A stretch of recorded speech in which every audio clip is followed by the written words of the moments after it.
I'd like to acknowledge that the University of Calgary is located in the heart of southern Alberta, which both acknowledges and pays tribute to the traditional territories of the people of Treaty 7. This includes the Blackfoot Confederacy, comprised of the Siksika, the Piikani, and the Kainai First Nations, the Tsuut'ina First Nation, and the Stoney Nakoda, including the Chiniki, Bearspaw, and Goodstoney First Nations. The city of Calgary is also home to the Métis Nation of Alberta, Districts 5 and 6. So welcome. Hopefully you're here for the Bachelor of Education online U at UCalgary session. We're really excited to have you join us today. My name is Werklund. I am a student advisor here in Werklund School of Education. I also have the lovely Caitlin Kane joining us this morning, who is an experiential learning facilitator. And then we have some special guests that we'll introduce a little bit later in the presentation. So our agenda this morning, we're going to keep it pretty quick and tight. Welcome. We've already sort of gone over that. We're going to go through a quick program overview of the Bachelor of Education. We'll chat a little bit more about experiential learning, like I mentioned. We're going to have some student experts talk a little bit about their experience with the Bachelor of Education. Everybody knows that they have far more interesting things to say than we do. And then we're going to conclude with a question period. So what is a Bachelor of Education? Hopefully everybody here is familiar with that. It is an undergraduate degree. It consists of 120 units, which is typically 4 years of study. But again, there's a couple of different pathways that we can look at for our degree here that I'll go through in just a second. The completion of a Bachelor of Education is required for you to be able to teach K-12 in the Alberta system. It does vary across different provinces in Canada. And then, of course, internationally, there are some different credentials you'd be looking at as well. But at the University of Calgary, there are a couple of pathways which a student can pursue to get that Bachelor of Education. So there's our 4-year BEd, which has an on-campus and community-based route. The 4-year BEd is typically for those who are fresh out of high school, who've maybe only completed a couple of courses at another institution, or maybe a diploma or a certificate, but not a full bachelor's degree at another institution. We also have our 5-year concurrent that allows you to combine your degrees and get 2. So you can get a combined degree with arts, science, or kinesiology, as well as the Bachelor of Education that takes place over 5 years. It's really nice if you have maybe an interest in one area like sociology or maybe natural science that you want to delve into and get a little bit more expertise before you move into that Bachelor of Education side.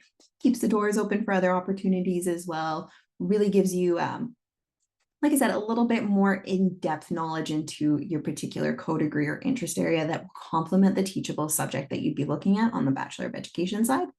And then finally, we have the 2-year after degree Bachelor of Education, which also has an on-campus and community-based pathway.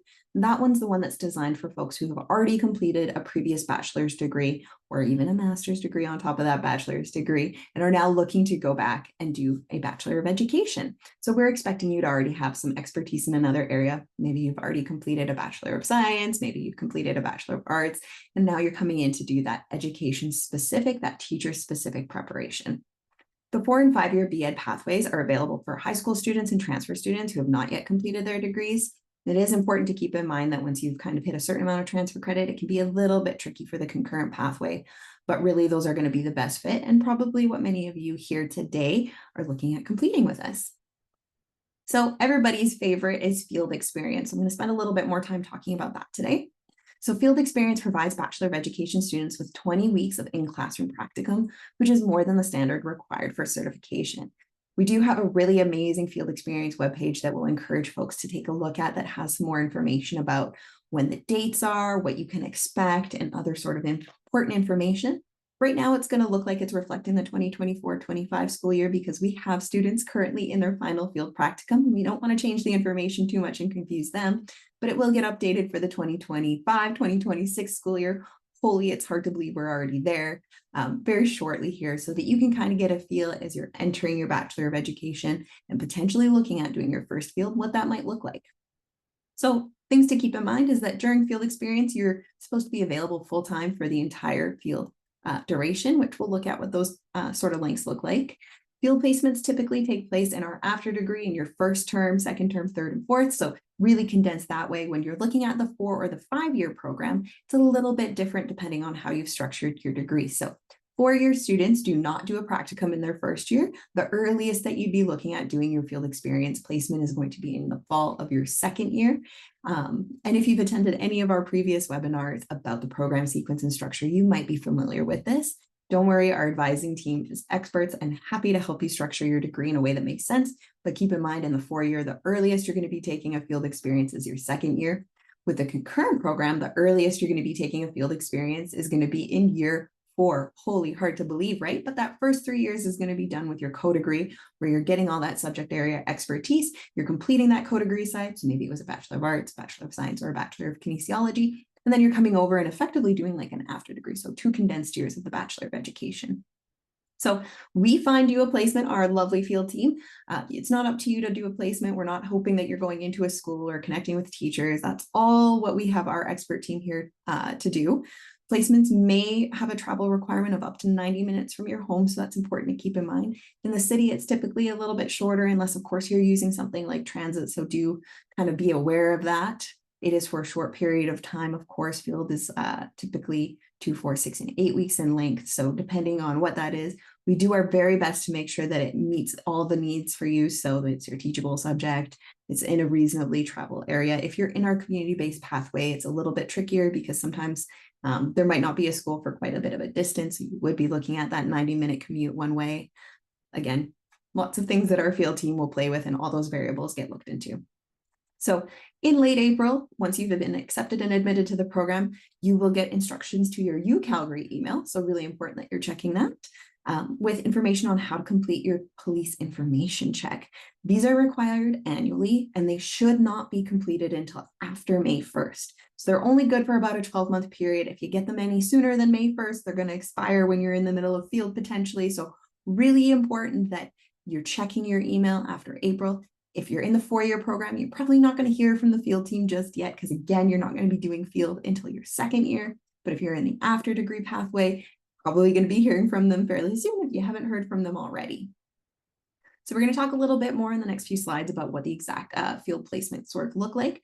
But field 1 is primarily observational. It's going to be led by a field experience liaison and instructor. There's not a lot of partner teachers involved, and it's not always tied to your teachable subject unless you're in French or a second languages. For field 2, we're going to start examining individual learning in the classrooms with a partner teacher, ideally in pairs, and this is sort of your first opportunity to start teaching. It has a little bit more involvement with something called a field placement form, where we can customize exactly what your experience is going to look like just a little bit more. So maybe you play a sport and you want to be paired with a partner teacher that also has that available. It just lets us kind of give you a bit more of a tailored experience to your field experience. So what to expect in field, I'm going to delve into this a bit more. It's going to be a structured in-person practicum. Your pre-service teachers, you're going to complete mandatory 4 of them, 1 per education semester. You're going to be in these practicums as an unpaid, in-person, full-time, Monday to Friday, following the school and the university's calendar. So do keep that in mind. We get asked that fairly frequently. Is this a paid work experience? It's not. The emphasis of this program is going to be on mentorship with increasing classroom responsibility over time. I promise by the time you get to that final field experience, that's 8 weeks, you're going to be so excited and ready to go forward and teach. The requirements for the practicum are that police information check that I've mentioned. Sometimes a vulnerable sector check is also required as well in there. And then the placement information form that I kind of spoke a little bit about that allows you to give a bit more information for them to customize your experience. There's also seminars and professional expectations that they're going to go through. Each placement does include a mandatory field experience seminar led by a field instructor that's going to be focused on the expectations, reflection of how it went, and first-year teaching readiness. Self-arranged placements, like I mentioned on the last slide, are not allowed. Students must wait for faculty-confirmed placements. We don't want you going out into a school to find a partner teacher. We know we all have that one from elementary, middle school, or high school that we'd love to go back and work with, but unfortunately, we're trying to give you a non-biased experience here so that you can have the most authentic time in the classroom and really prepare yourself for all sorts of situations. So what to expect in those different field experiences. So field 1 is 2 weeks. It's going to be primarily observational, what it's like in the life of the school. You're going to be pre-service teachers. You're going to be under the guidance of a field experience instructor as opposed to a partner teacher. So again, you're going to start to make that transition from student to teacher, see what that's looking like. Your second field experience, which if you're in the 4-year program, may take place in your 2nd year, or it may take place in your 3rd year. Really kind of depends on how you decide to structure your degree. is going to start to be an examination of complex dimensions of individual learning in classrooms. So it's your first opportunity to really work with a partner teacher in developing lesson plans, starting to take on leading a little bit of the material there. Again, you've got 4 weeks, so it's lots of time to get comfortable and develop that sort of relationship with your students as well as that partner teacher. Your field experience 3, which takes place in everybody's final year of the BEd. So your final year of the BEd is all of your senior 500 level education courses. That's when you're going to start having a collaborative examination of complex classrooms. You're going to be doing the whole learning setting. You're going to be teaching up to 75% of the materials. So you're going to be designing your lesson plans. You're going to be teaching as much as you possibly can. And that's all to get you ready for that final field experience, which is 8 weeks. It's going to be that deep engagement with curriculum, assessment, individual learning practices. And you are going to be at the school as much as your partner teacher. So maybe you're starting a little bit early and ending a little bit late. And you're going to be teaching 100% of that time because you're really the teacher, right? Your partner teacher is now going to get to be a little bit more observational. Think of it like you in your first and second field. And you're going to be doing all of that leading, all of that structuring, all of that preparing. Again, the field experience provides you with 20 weeks of in-classroom practicum. So you're really, really set up for success by the time you're completing the program and moving forward into applying for either, substitute positions, guest teacher positions, or maybe even full-time teaching positions. One of the wonderful ways that you can enhance your experience is to explore student research. So undergraduate research is really important here at the University of Calgary. We are a top 5 research university. It's a really fun QR code with Rex here, can take you for a little bit more information about our BEd Honors program.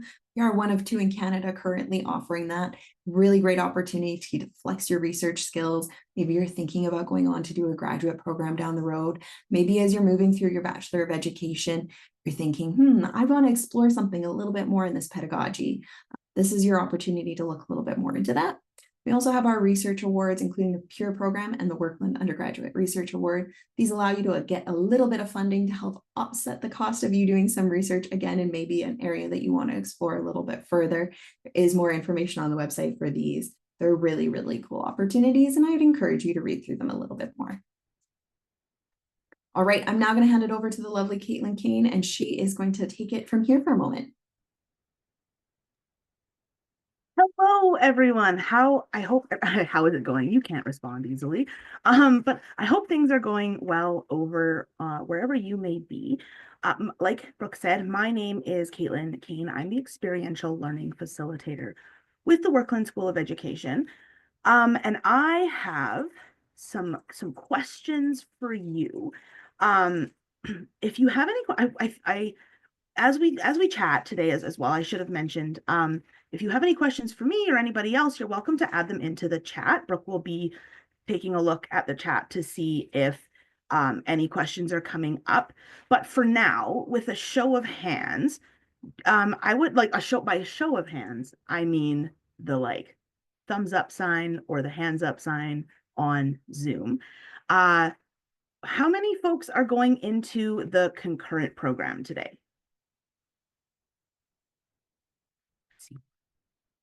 Okay, excellent. How many people are going into the after degree program?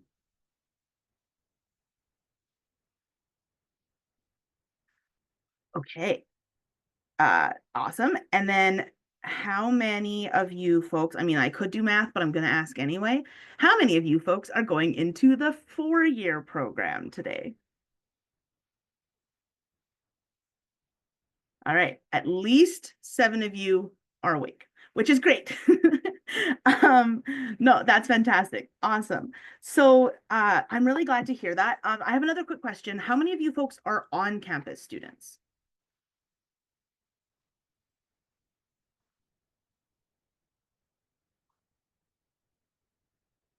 Looking like most folks, I think.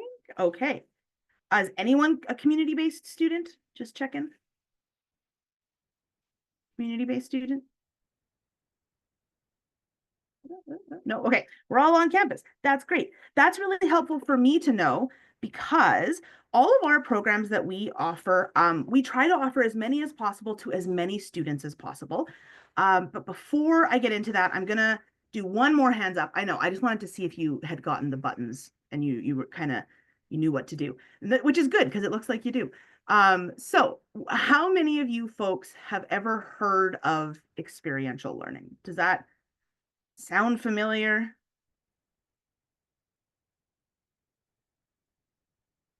You know what? I love when this happens. I love when experiential learning is like such a weird sounding thing that everyone's like, I don't really know what that is, because it makes my explanation a little bit more exciting because I get to be hopefully maybe the first one to share it with you.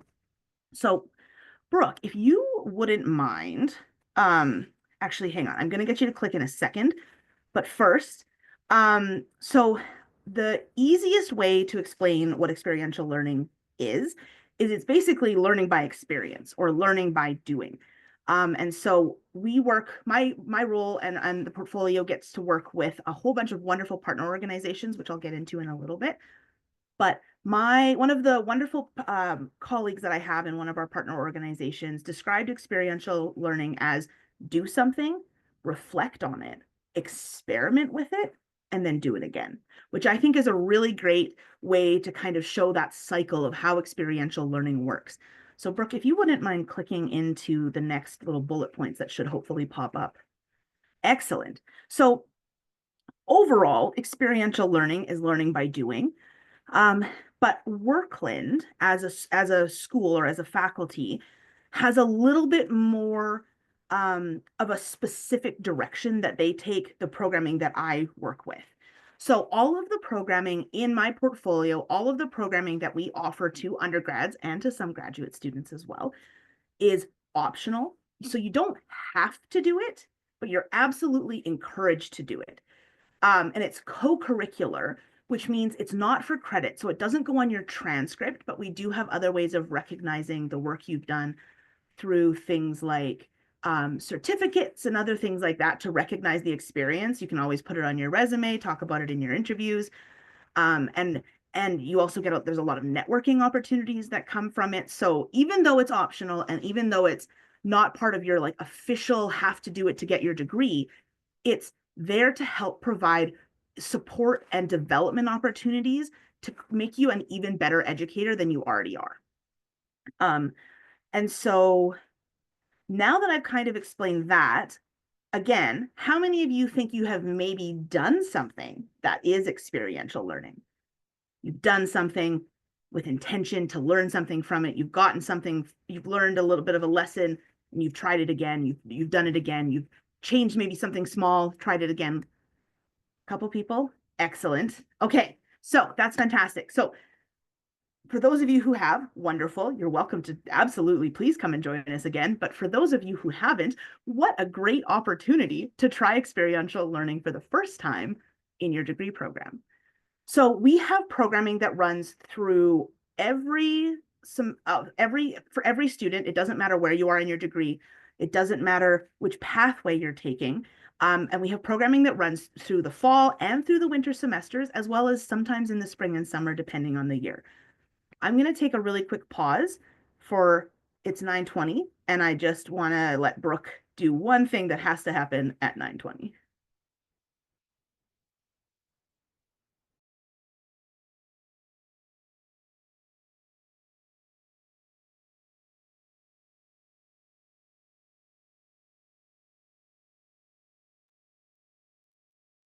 We can get it to work. We're having some technical difficulties. Bear with me one moment.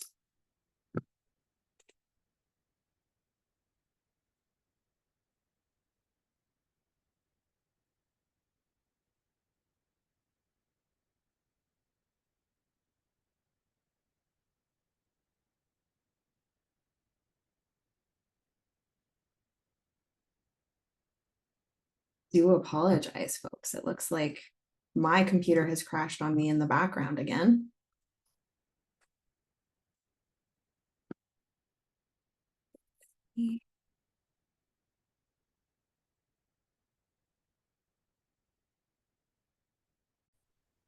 And so now that it's 9:20, here we go.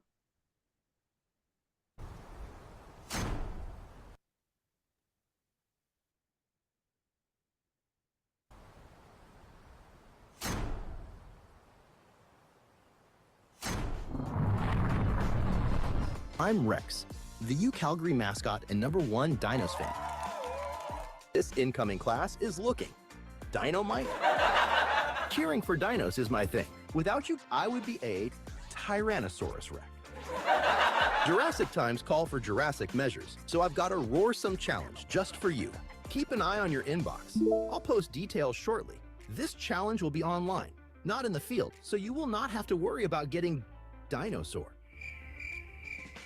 Complete my challenge, and you will be entered to win the U at UCalgary Rex's Challenge Award, an exclusive prize with UCalgary swag. Be sure to watch your email for more instructions after the event. Go Dinos! Oh, dinos, indeed. Okay, hang on.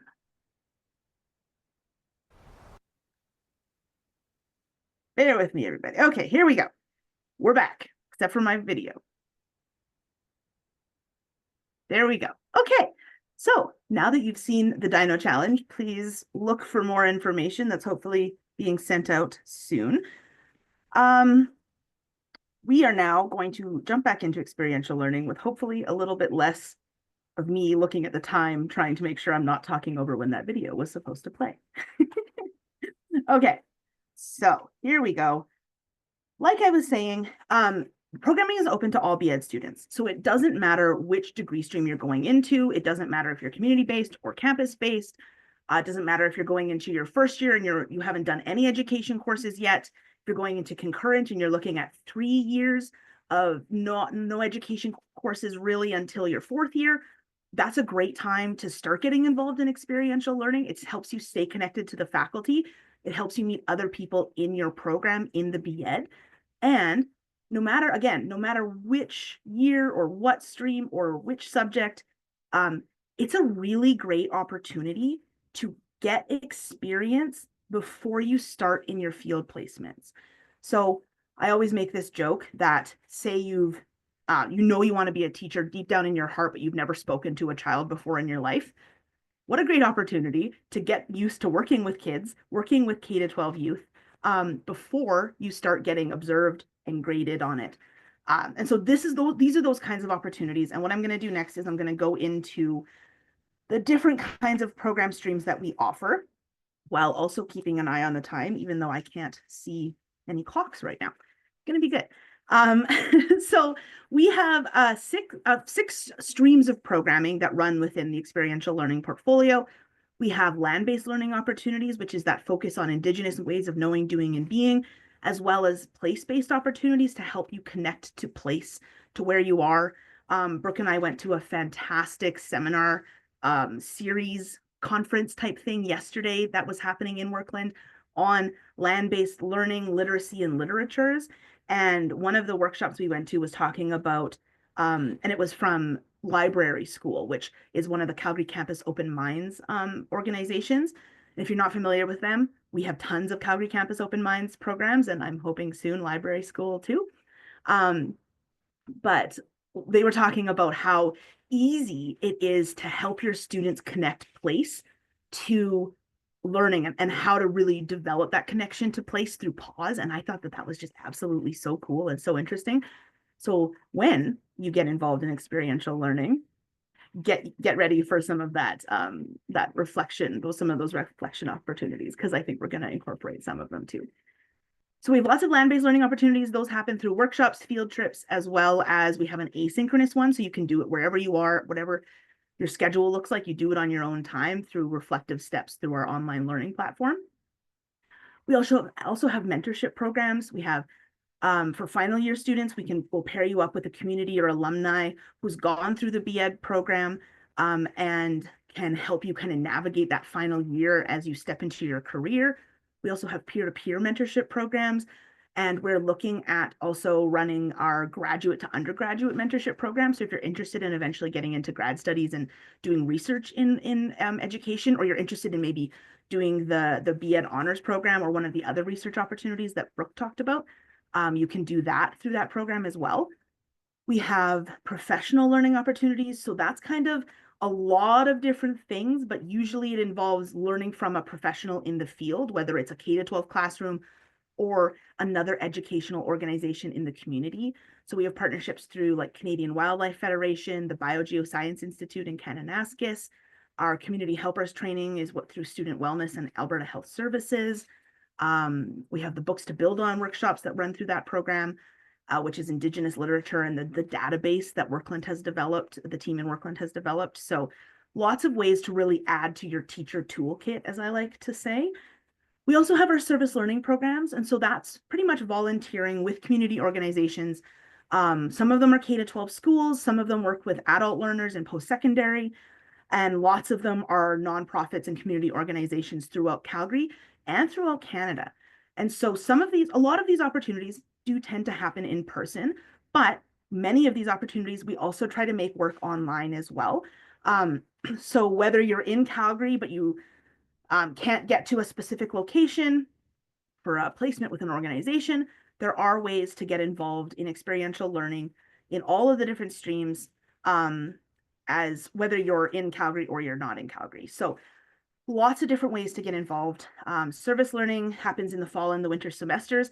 That's that really hands-on experience with K-12 youth. If you haven't got a lot of experience and you want to develop that before you get into field, or you want to have the opportunity to work with different groups of students that you've maybe never worked with before, that's that opportunity to get that experience at any point in time during your degree. We also have our Teaching Across Borders program, and I just realized I was going to make you do a hands up thing again and say, have you heard of any of these before I talked about it? But Teaching Across Borders is usually the one that students have heard about outside of the program, or before they get into the program, I guess. And Teaching Across Borders is, or TAB as we call it, is the opportunity to go abroad, volunteer in an educational setting. For the most part, most placements you do actually usually tend to do some teaching as well in another country. So right now we have 8 placements in 7 different countries across the world in almost every single continent. And so that happens in your final year. But if you're interested in getting involved, the application happens usually about a year before you would actually go abroad. So it's usually in your second last fall semester of your degree, whatever length of your degree is. If you have questions about when you should be applying, please let me know. If you happen to be in the after degree, this coming fall would be when you apply if you want to go for your final year. That's overcomplicating things. You can always send me an email. I'll have my email. I'll put it in the chat because I just realized I don't have it on the slides. But I'll put it in the chat, and you can always send us an email if you have any questions about that. And then we also have the Werklund Undergraduate Ambassadors team, which actually unintentionally works really well because we're about to chat about them next as well.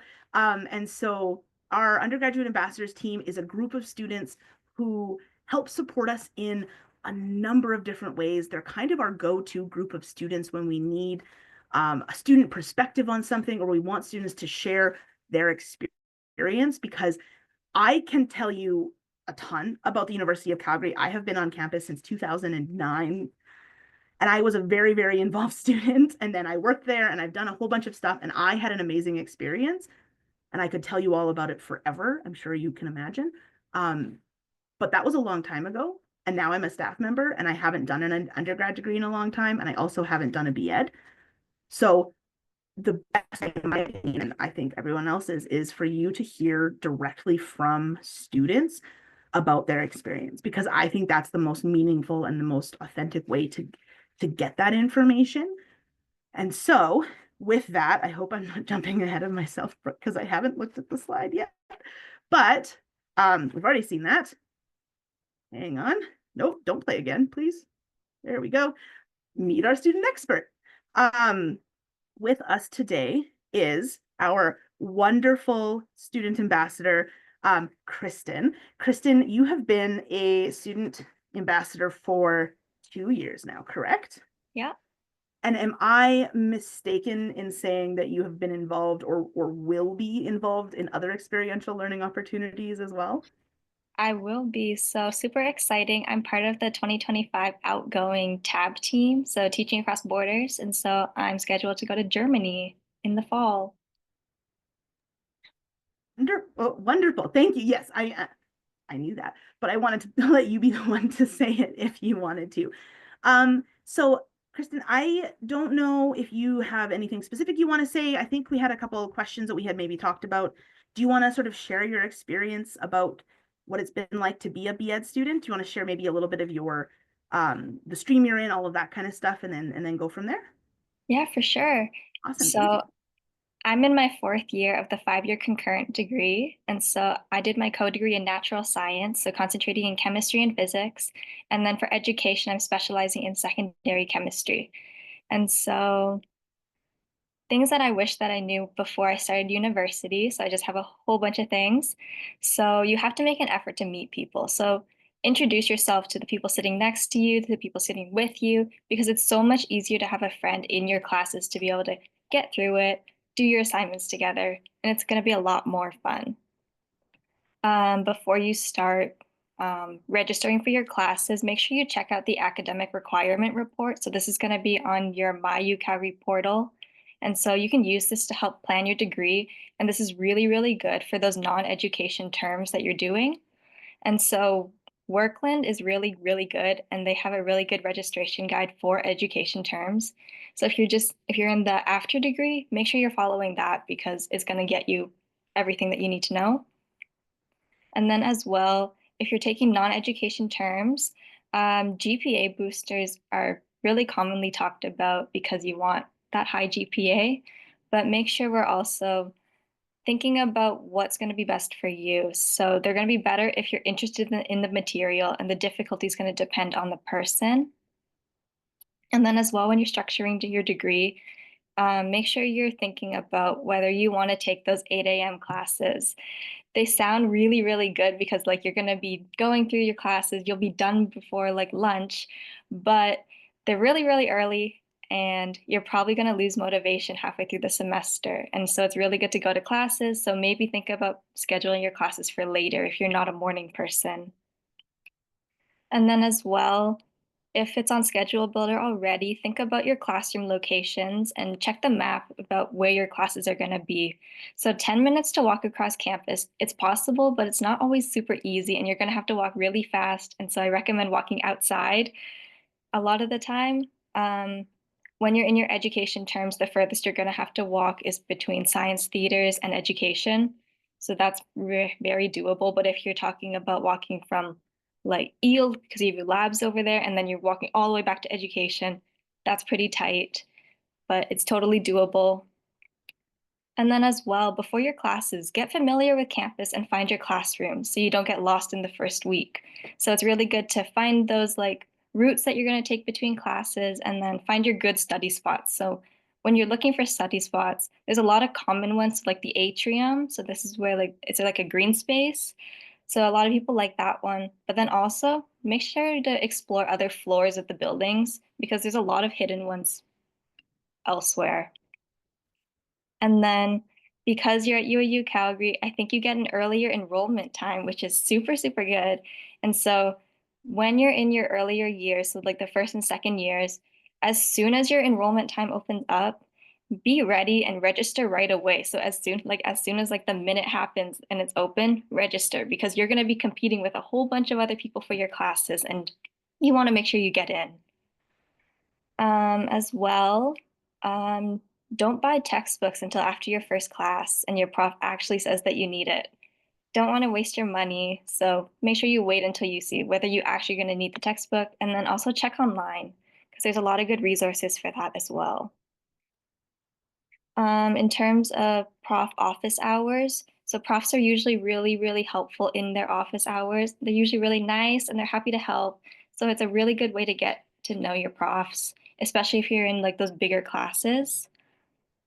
And then in terms of study tips, so having good time management and making a schedule or having a calendar with all your due dates is really important to make sure you're hitting all of those deadlines. And then you don't want to procrastinate too much because in your education terms specifically, you're going to have a lot of assignments like essays and big projects. They're all due at the end of the term. So they have the same due date.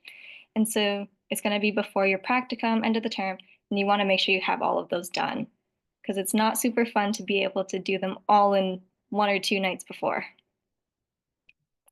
And so the way that I structured my degree and like why I chose my pathway. So I chose the concurrent degree because I'm able to do 2 degrees in 5 years. And as well, if I changed my mind about education, I could have chosen to just finish the science degree. But luckily I didn't, and I am pursuing the education portion, and I love it. And then what I've heard from my friends who are taking the 4-year program, so they really think that you should consider putting all of your education terms together in your 3rd and 4th year. So their biggest regret is taking the first education term in their 2nd year, just because it's really nice to have that same cohort of people when you're doing your 3rd and 4th year of all the education terms. And it's a bit of a different mindset than having those non-education terms. And so, unless you're not sure about education, then do the first semester of education early on, so in that 2nd year, to find out whether you like it or not. But I highly recommend putting it together just because it's a lot easier to progress into those practicums. And then as well, I really love that the practicums are going to ease you into the teaching profession. And so you're going to be teaching, you get to observe first, and then you get to start teaching. And so I got really lucky with my placement this term. So I got a partner student teacher, and I got an actual like partner teacher, so a mentor. And so it's really nice to be able to learn from each other, and we're only teaching 1 class per day. And yeah, ways to enhance your experience. So explore joining different clubs during clubs week. So that's a great way to meet other people. And then there's a lot of clubs that can give you like that classroom and teaching experience. And join the Education Student Association in your education years for sure, because they're going to host PD sessions and they're going to run lots of fun events. And yeah, that's all I have for now. Awesome. Thank you, Kristen. That was amazing. That was definitely, I think, such a great way to get a little glimpse of what it's like to be a student, some tips and tricks. Hopefully folks were writing things down, but we also did record this. So if you do need to see a recording, it will be somewhere eventually. I want to say one final thing that I kind of forgot to say before I got excited about introducing our ambassadors, because that was my goal for today. But then we're going to go into, we have a quick slide that we have to show you. And then after that, we're going to have lots of questions. So if you have questions for us or for Kristen, we'll have those in a second here. But the one thing that I did want to say is, and maybe Kristen, you might agree with this, hopefully. But one of the things that I think is just so exciting about what I get to do and the experiential learning opportunities as a whole, including TAB, including the ambassadors program, is that we are one of the only, if not only, but one of the only faculties of education in Canada that offers this extensive amount of opportunities directly to our students. And so when we put these opportunities together, we really make sure that we curate and we pay careful, close attention to what these kinds of opportunities like TAB offer to undergrad students, education students, to really support their development as teachers. And that's been a really exciting thing for me to get to be able to do, and to be able to get to work with students like Kristen to really figure out what education students are looking for and work with them to be able to provide those kinds of opportunities. So I'm going to put the email address and the website in the chat. So if you do have any questions about experiential learning, please feel free to reach out to us. Also, please feel free to reach out in a second here when we have our time for questions. But first, I'm going to hand it back over to Brooke, in theory, if I can get my computer to work. And this, Brooke. Amazing. Thank you, Caitlin. Thank you, Kirsten. We always appreciate all of the wonderful things that you do for our students and the ways that they can enhance their experience. And we love it when we can have students come and share their actual lived experience with folks. Like Caitlin said, I also have been on campus for a very, very long time, but it has been a long time since I was an undergraduate student myself.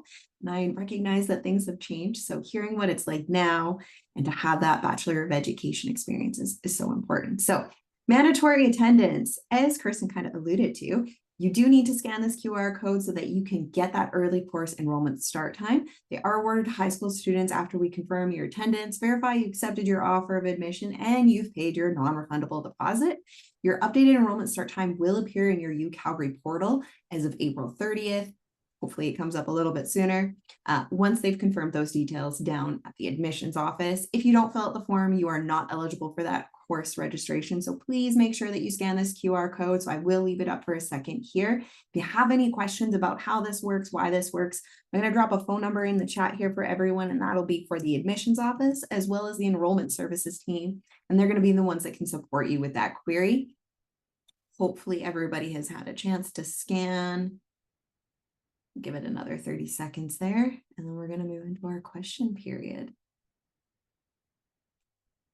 All right, Caitlin, if you can hit the next slide, please. I will. You would think I would be able to. Yes, I can. Perfect. Okay, we're going to open it up for questions here. Please do not be shy. You can pop them in the chat. Feel free to go ahead and unmute yourself or raise your hand first. We're happy to chat a little bit more with you. Please, the floor is yours. Oh goodness, not everyone at once. You've just covered everything. But surely there must be some. Surely there's one or two questions somewhere. I'm trying to see if I have anything directly sent. There's no silly questions. Whatever you are thinking, I guarantee you someone else is thinking, or maybe someone who's not here today that's going to be watching the recording later. Of course, thank you for coming to our presentation. It's not a question, but it is a nice thing to read. Always. Always, always.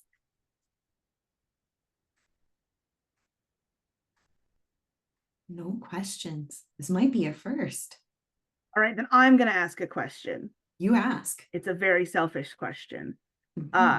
Who here is now maybe thinking of doing some experiential learning opportunities during their BEd? Yeah, show of hands. Amazing. That's awesome. Yeah, I look forward to working with you in the coming year then, and hopefully the rest of you have a chance to think about it and then decide to join as well. Amazing. Well, it seems like we might not have any questions. Caitlin, I'll get you to flip it to the next slide so that if you are Came in. Hang on. Amazing. Okay, want to know how to register for courses if there are particular criteria? There absolutely is a sequence, and it does depend on the pathway that you are in. So 4-year versus 5-year versus the after degree.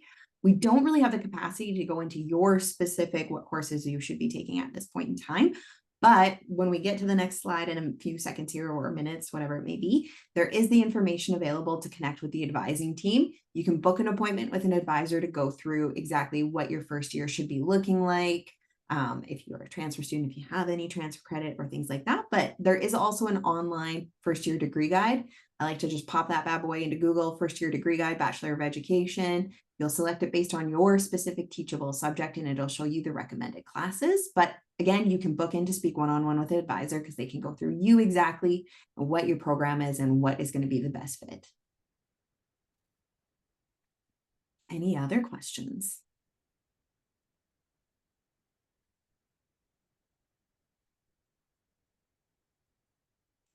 For tab is accommodation provided? Sorry, Brooke. No, go for it. So typically, no. What happens is every once in a while in the past, you might read tab blogs. If you want to learn more about tab, there's all of our students blog their experiences on the tab blogs website, which I can link in the chat in a second. So in the really older blogs, when pretty much pre-COVID, sometimes there was accommodations that student could access like on a campus, like one of our post-secondary partner campuses. But for the most part, students are up, it's up to them to book their own accommodations, own flights, all of that kind of thing, so that you can do it within your budget, within your comfort levels. You can usually, tab groups tend to, the group of students that are going, if they can, they try to book accommodations together to like be roommates. But yeah, no, for the most part, accommodation flights, all of that good stuff is up to you. What the tab team does is we connect you with our partner organizations in the location.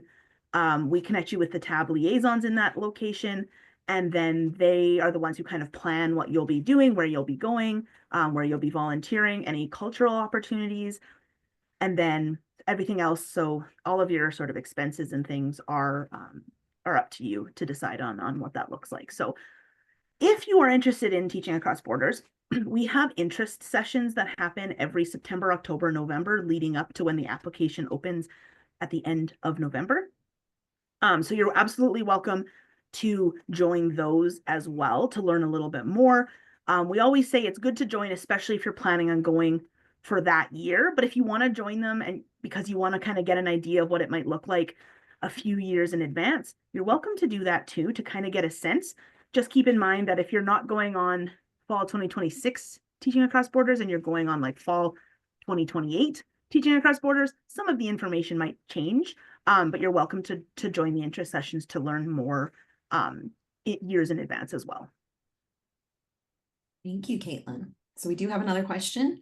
When can we get the final confirmation for admissions? Is it by the end of June? So it really does vary. We're not the admissions office, so technically we're not supposed to speak to exactly what that looks like. Admissions do take place on an ongoing basis. So if you're a high school student, final transcripts typically become available at the end of June for Alberta, I believe. So you could hear confirmation around then. The admissions office will reach out to you directly when they receive transcripts.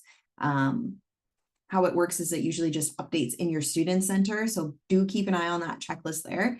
If you're not sure if they've received it, or you want to make sure that they receive it, or it's showing is received, but it's still saying there's an outstanding item on your to-do list, reach out to the admissions office directly. The phone number that I put above there, that 403-210-7625, that is the best way to get a hold of them. They don't typically have an email that we have to give out, but that is usually the fastest way to get in touch with them, or you can pop by their office Monday through Friday.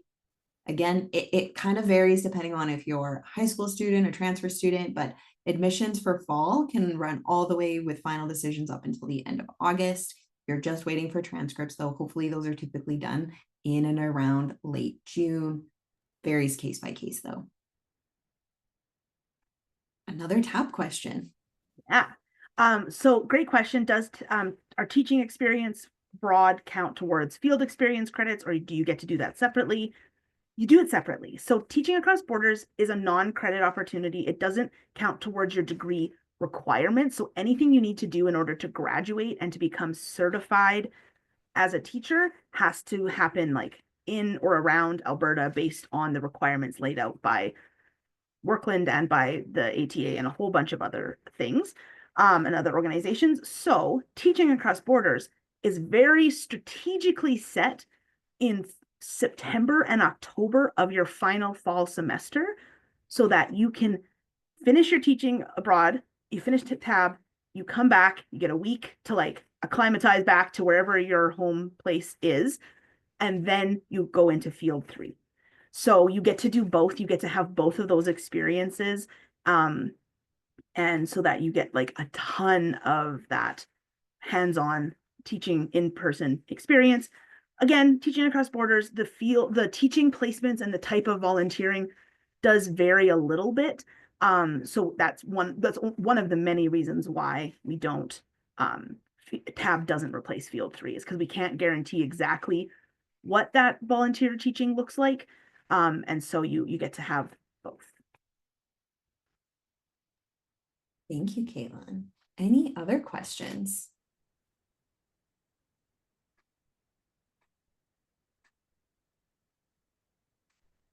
I think we might be safe to move to the next slide. Okay. If any questions come in, even if we're on the next slide, we can always answer them as they come. Absolutely. Excellent. Perfect. Okay. If you have questions about your program, maybe the program sequence, what courses you should be taking, if you have transfer credit, whatever it may be, you can reach out to the undergraduate programs of education here. You can speak with any of our wonderful student advisors. The email is upe@ucalgary.ca. You can find some information on our contact us page as well using that QR code, including drop-ins in person, online. And you can also book an appointment as well once you've accepted and paid your admissions deposit. It should allow you to book in an appointment as a current student. If for whatever reason we didn't cover something that you were interested in learning a little bit more about, don't hesitate to reach out to us. Again, we're very, very happy to help you. If you have field specific questions, you can also email that email and we'll direct you over to the field experience team as well. But with that, I think that is the end of our presentation. We really appreciate all of you coming in today. Before we go ahead and let you leave, is there anybody who needs us to go back to the registration slide so they can snag that QR code one more time? Just raise your hand and we will bounce back. No. All right. Didn't mean to stop sharing. I don't know how that happened. That's okay. You just wanted to see our beautiful faces. All right. Thank you so much for joining us, everyone. We really appreciate you sticking through some of those technical difficulties. Caitlin wasn't kidding when we say we normally don't get that. It's just a fun time for us today. But we really appreciate you bearing with us. We hope that you got some very valuable information today, and we really look forward to you joining us potentially this fall or maybe summer if you're a community-based student. Again, of course, if you have any questions, you can reach out to upe@ucalgary.ca. But we wish you all of the best. Hopefully it's a beautiful sunny Saturday wherever you are, and you get to go enjoy some time outside now. Have a great rest of your day. Thanks for joining us.